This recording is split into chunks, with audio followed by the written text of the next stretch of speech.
Thank you, Madam Speaker.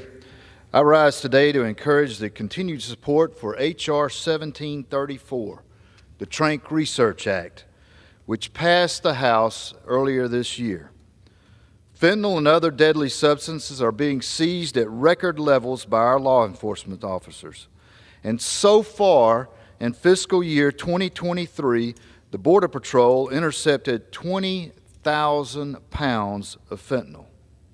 That's enough to kill 4.6 billion people. Now, that's an incredible amount of deadly drugs, and it doesn't include the dangerous opioid analogs such as xylazine, which are becoming far more common and are a challenge to identify even in the field. Xylazine, also called trank, or the zombie drug, is a veterinary tranquilizer and fentanyl analog that is wreaking havoc on American communities. And it's also putting our law enforcement at risk. According to the DEA, over the past 2 years, the southern and western United States have experienced over a 100% increase in Xylazine encounters. This is a very concerning trend. Trank earned the name zombie drug because it kills human tissue, and it is also resistant to opioid overdose treatments. So our federal and law enforcement officers are working hard to keep our communities safe, and they're doing it at great personal risk.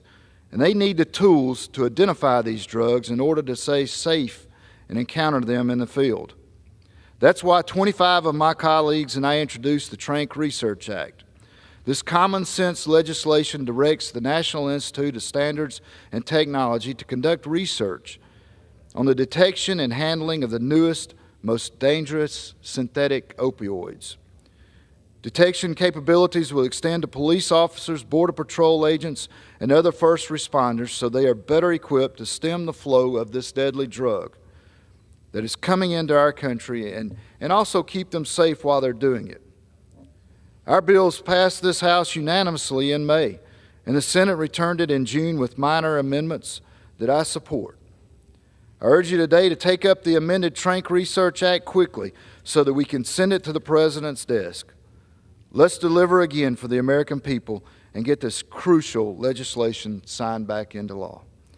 Thank you, and I yield back. The chair now recognizes